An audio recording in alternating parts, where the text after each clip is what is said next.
അടുത്ത കാലത്തായി നമ്മുടെ കേരളത്തിൽ ട്രെൻഡായിക്കൊണ്ടിരിക്കുന്ന ഒരു വള്ളിച്ചെടിയാണ് ഇപ്പം നിങ്ങൾ ഈ കാണുന്നത് കേട്ടോ. അതെ, ക്യാറ്റ്സ് ക്ലോ.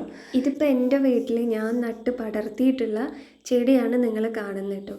ഇപ്പോൾ വീഡിയോ ചെയ്യാനുള്ളൊരു പ്രധാന കാരണം ഇപ്പം നമ്മൾ യൂട്യൂബിലൊക്കെ കാണുന്നുണ്ട്, ഈ ചെടി വളർത്താൻ പാടില്ല, ഇത് കൊള്ളൂല, ഇത് പടർന്ന് കയറി നാശമാണ്, ഇങ്ങനെയൊക്കെ പറയുന്ന ഒരുപാട് വീഡിയോസ് കണ്ടിട്ടോ. ഇത് എന്തുകൊണ്ട് വളർത്തിക്കൂടാ എന്നുള്ളതിന് കാരണം പടർന്ന് കയറുന്നുള്ളതാണ്. പക്ഷേ എനിക്ക് പറയാനുള്ളത് എന്താണെന്നറിയോ, ഈ ചെടി ഒരിക്കലും നമ്മളോട് ചോദിക്കാതൊന്നും എവിടെയും പോവില്ല കേട്ടോ.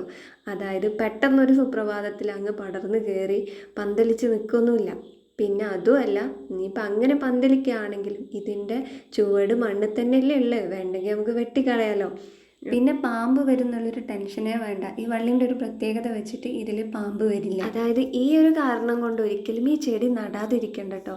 നമ്മളെ കേരളത്തിൽ ഇത്രയും പൂക്കൾ തരുന്ന മറ്റേത് ചെടിയാണ്, ധൈര്യമായിട്ട് നട്ടോളൂ, അടിപൊളിയായിരിക്കും. വീട് തന്നെ ഒരു വസന്തമാക്കി തീർക്കാൻ ഈ ഒരു ഒറ്റ വള്ളിച്ചെടി മതി.